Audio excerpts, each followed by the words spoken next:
What do you think is something that we get wrong about boundaries a lot? That we have to impose them on other people when it doesn't impact us. For instance, we will say whatever I do, everybody should do in their life, right? So I don't work on vacation. People shouldn't work on vacation.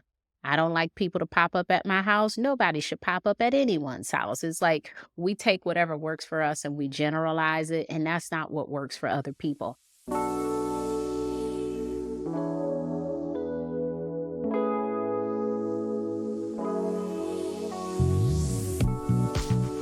All right. Hello, everyone. We are here with Nedra Glover Tawwab. She is a licensed therapist, a New York Times bestselling author of Drama Free, which just came out in February, and Set Boundaries, Find Peace, two best-selling books. She's also a sought-after relationship expert, and on top of all of that, has an Instagram page with over 1.8 million followers with wow. free mental health resources for all. So, did I miss anything? I am a plant mom to more than 50 houseplants. I garden and I have an abundance of cucumbers right now. I love to watch TV and read books. Oh, a girl after my own heart. Okay. I love all of that. Yes. Those are the very important things that I missed.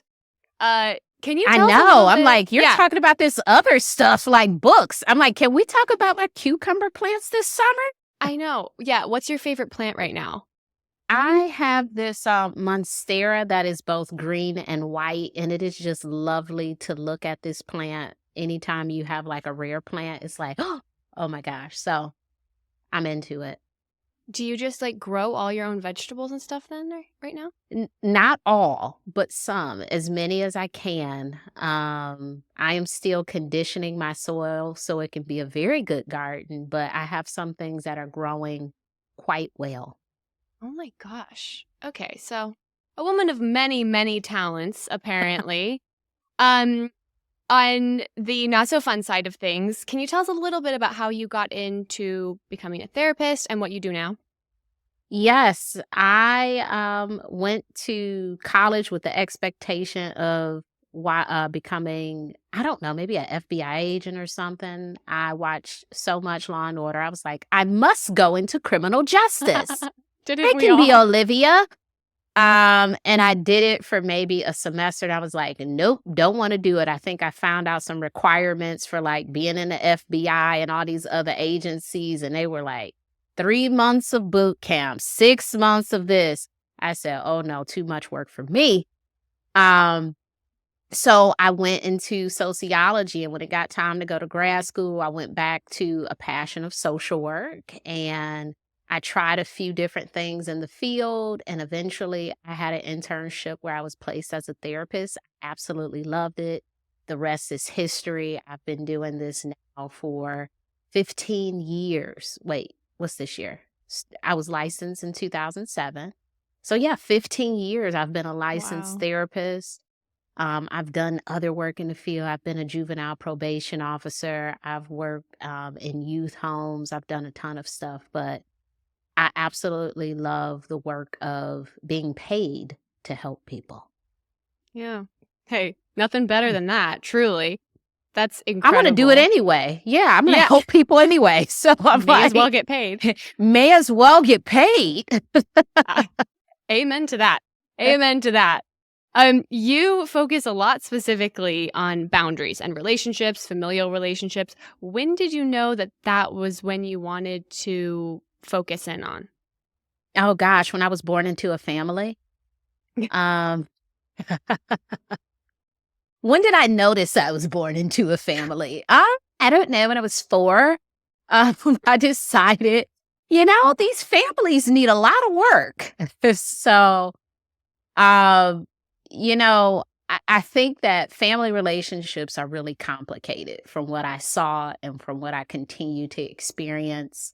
In them, we develop our sense of self, good or bad. And there are some relationships that, we can restore, we can heal them. And there are others that are just depleting, not good for our emotional health. And many people need support to figure out how to operate or leave those relationships. So I am in awe of my ability to help people through that process. And um, yeah, I really like the work because I think it's one of the most difficult relationships, and people don't feel confident enough sometimes to highlight some of the issues within their families. I remember my very first client, it was an incest situation. And it was really tough because the mom had a relationship with this person who she knew had some inappropriate behaviors. And so just moving away from people who are dangerous can be really hard, even when it's family, just because it's Yeah. family. It's like, oh my gosh, if it were anyone else, if it were a stranger, maybe it would be easier. But because of the years of, connection and whatever in those relationships, we just find it much harder, even when it is against our health.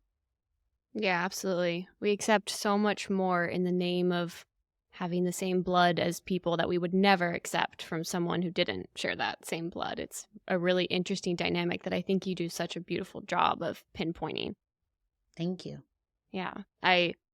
You share a lot of expert advice clearly in your books, on your social channels. The point of this podcast though is to hear what is the best advice that you've ever received. Best advice I've ever received.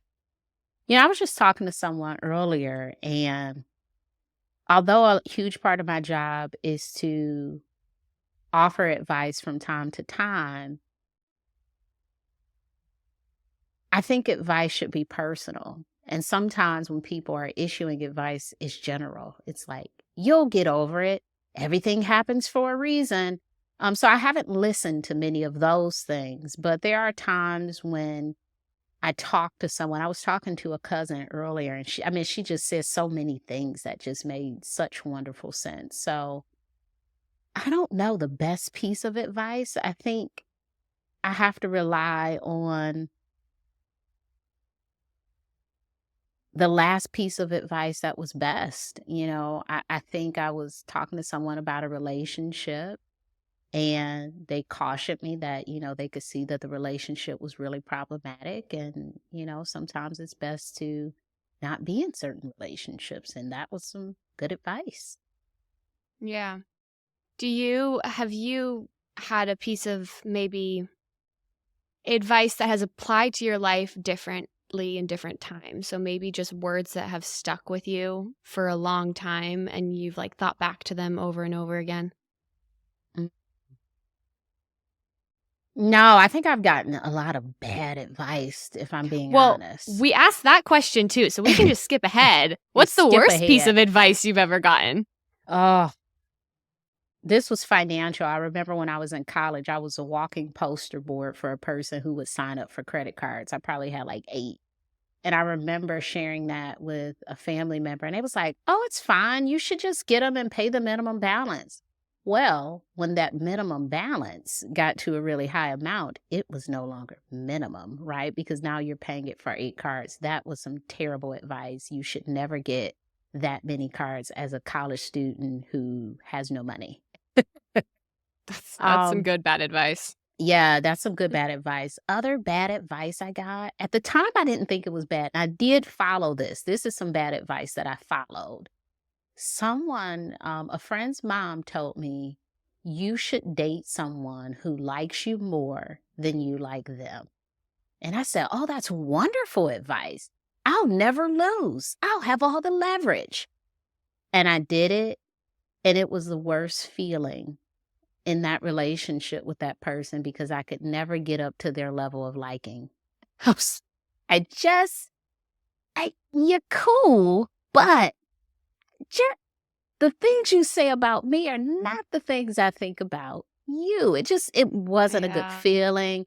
It wasn't fair. I didn't know it would turn out that way. I kept hoping like at some point we're going to balance out here. And I was like, no, what's really happening is I'm like irritable because it's like, you like me so much. And I'm like, ah, so, So, what do you think the better advice would have been?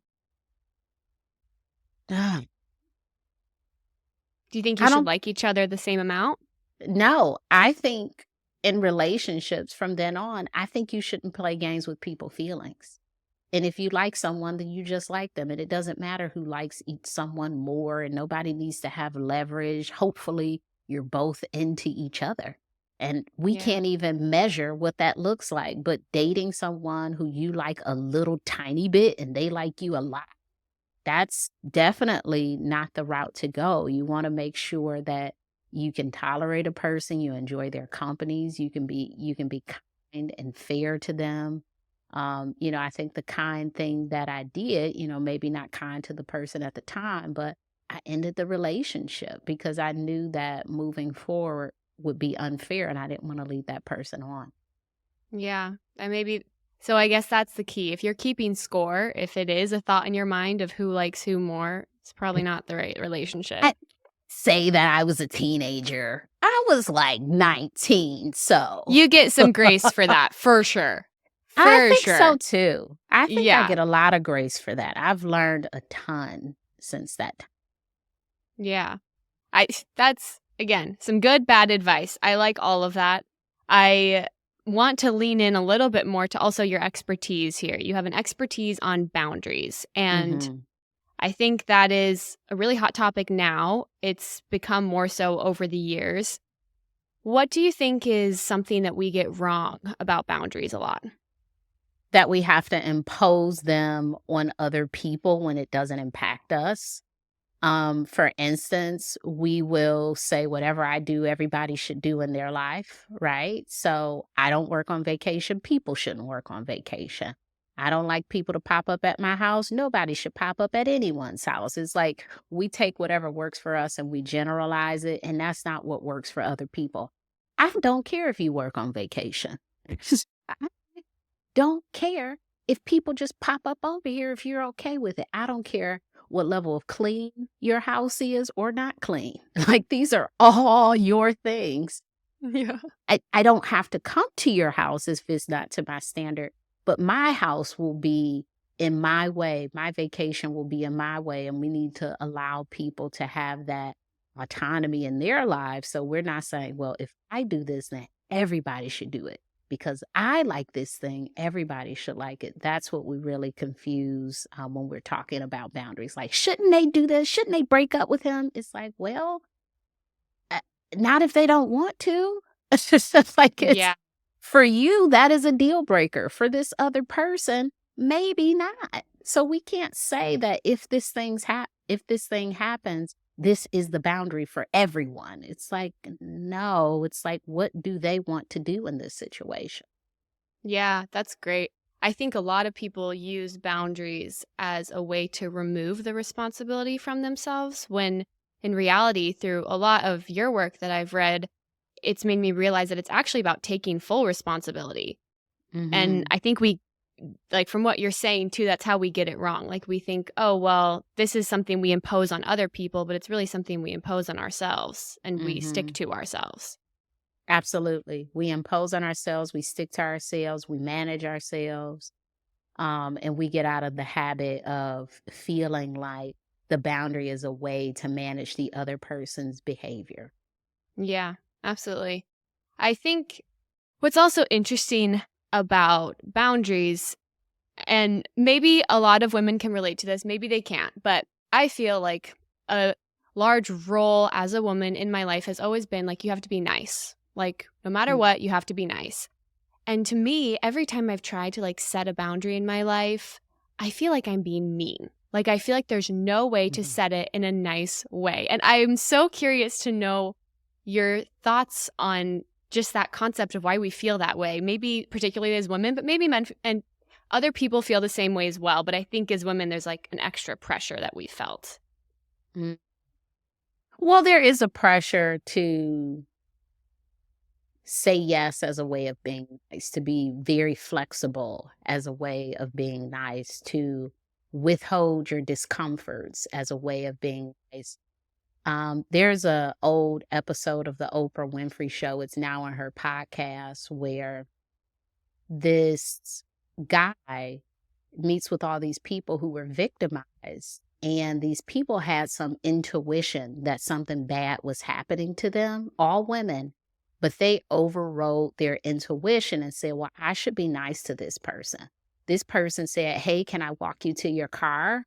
And I didn't want to be mean to him. So I said yes. And then this terrible incident happens. Or this guy looked really shady outside my apartment, but I didn't want to close the door behind him because I didn't want to be rude. Like all of these instances of women feeling like this feels weird, but I need to be nice to this person who Yep. seems to be predatory, which is really interesting because it is against our interests in many cases to, do more sometimes, to agree to be a bridesmaid, to help a friend with a party, to listen to endless conversations about some things. Like there are some things that it can be very loving to people to let them know up front that you're unable to show up in a way that will add value.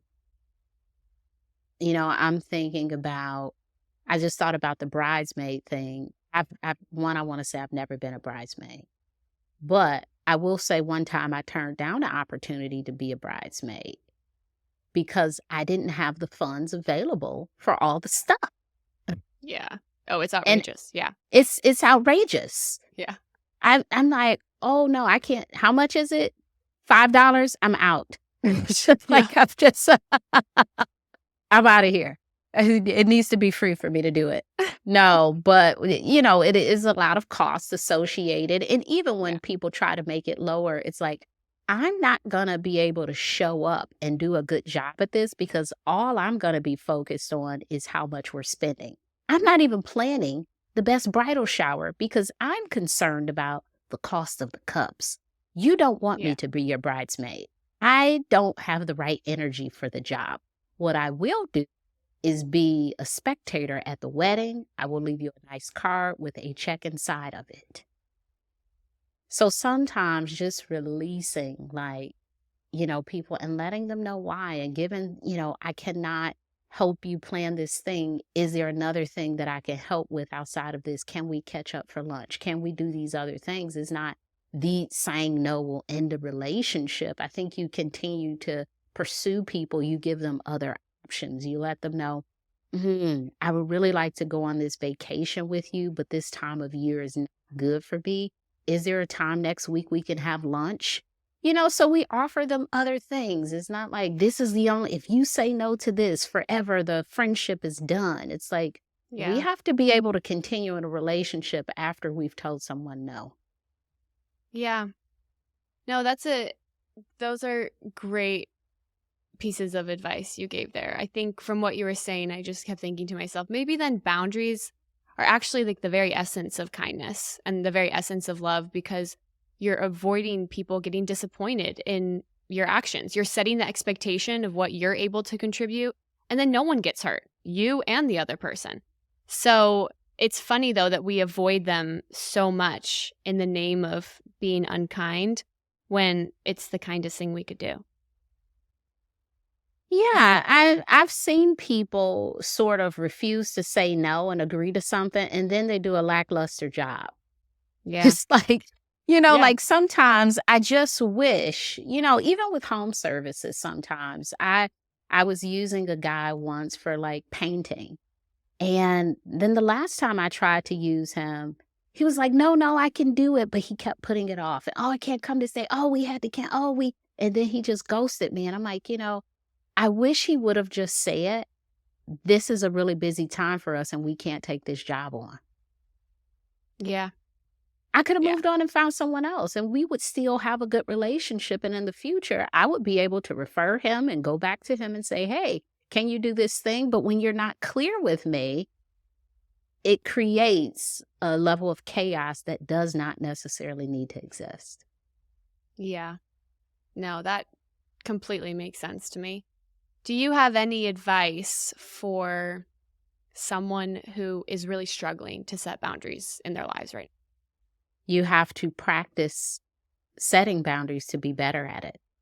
Often we move away from the practice. I don't know how to get started, where you know exactly how to get started. Yes, you do. Now, do you want to? Absolutely not. But will it be helpful? Absolutely. So sometimes doing that very hard thing is also the most helpful thing. I love that. Do you also have some favorite advice now that you've shared? Are there specific passages, maybe in your books or quotes that you've shared on your Instagram that you're just like, wow, I really like that and I think about that often? You can't choose your family, but you could pick which family members you have relationships with. That's one of my favorite ones because I think we forget that relationships are a choice, no matter who that relationship is with, that we choose to answer that call. We choose to show up in spaces with certain people. If we're an adult, we're making a choice. I love that. Have you run into any other quotes or messages, maybe from other people on the internet or in your personal life, that have stuck out to you? Oh, my favorite quote is this Maya Angelou quote. It's so common, people when people show you who they are, believe them. I think sometimes we forget that and we're waiting for something miraculous to happen. Like somebody's going to hit them in the head with a rock and tomorrow they'll forget this stuff. And it's like, no, this is really how this person is. If we could just, really consider that as we're in relationships with people, we can be more realistic because many of us are not very realistic, especially with dating. We're like, oh, this person has this problem, this problem, this problem, this problem. I'm going to marry him. It's like, okay, like, whoa, you've listed quite a few things. How do you think these things just go away? They don't. They actually intensify because you'll be really in the thick of it. So it won't get better. It'll actually get worse. Yeah. Do you think there's a reason why that quote has stuck out to you? Like, have you had experiences in your life where you've ignored what people have showed you? I haven't ignored it, but I have given people too many chances. Like I'll accept who they are. Like this person is, they've done it 5 times. This is who they are. But I have ignored it to the point of staying in the relationship far too long. Because I don't, you don't want it to be true about someone that you like, a good friend or a family member. It's like, this person is not jealous of me. And it's like, Yeah. they are very clearly jealous of you. Like, I Yeah. don't want to know that. It's like, it's a spoiler alert. I'm like, I don't want to know. I don't want to know. But everything they're doing is pointing to being a carbon copy. So, Yeah. Yeah. No, sometimes it is loud and clear. But again, I think a lot of maybe just being a woman or being a human being, you're just like, well, I don't want to be rude. Or, I mean, they keep asking me to hang out or, so how have you like cut ties with those relationships then? Or not even cut ties, but just not let that energy become part of your life? in some relationships, I have decreased contact because I have found that there is nothing I could do to remedy this issue that the other person is having because it really has nothing to do with me. I can't make you feel better about your life, your job, your whatever. So it almost gets to a point when you start to walk on eggshells about what you say because you don't want to trigger, these feelings in people where it's like, okay, I don't think I can stay in this space in this relationship because I can't even talk anymore. I don't know what to talk Yeah. about. I don't even know.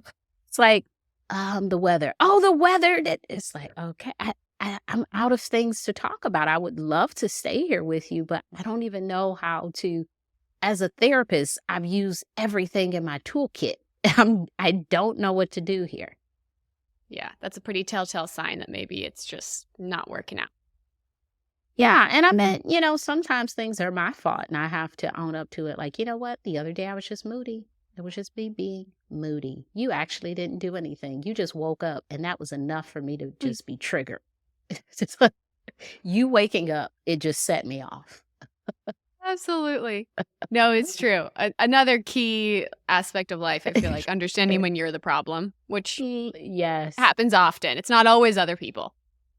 Oh, yes, and it's interesting when you're sharing a story with someone and they're like, "Maybe it's just you." You're like, "You know what? I thought you were my friend, but I don't think a real friend would say that to me." It's true. You get so offended at even the idea that you could not be a perfect person. I know, it's like, "Me? Not perfect? What in the world?" It's so true. Well, I don't want to take up too much of your time, but the last thing I want to know is if someone drew any message from your new book, well, I guess it's not that new, but came out in February, Drama Free, what would you want the overall message of that book to be if someone walked away from it and said, you know what, I learned this? You have the power to change your family relationships. No matter what the relationship is, you have choice, you have agency, and with that, you can be a huge part of the shifts in those relationships. Couldn't have said it better myself. And you even included the name of this podcast in that. So, you know Mhm. what? This is just a perfect ending. Nedra, thank you so much for joining us and sharing your wisdom. Can you tell everyone where to follow you, links, books to buy, social handles? Yes, please find me on my website at Nedra Tawwab. All social handles are Nedra Tawwab. If you put in NED on Google, Nedra Tawwab is going to pop up. It's not many Nedras, so yeah, I love it. Perfect. Well, everyone go follow. Thank you again for joining us. This has been a wonderful conversation. you're welcome. And to everyone listening and watching, thanks for tuning into The Shift.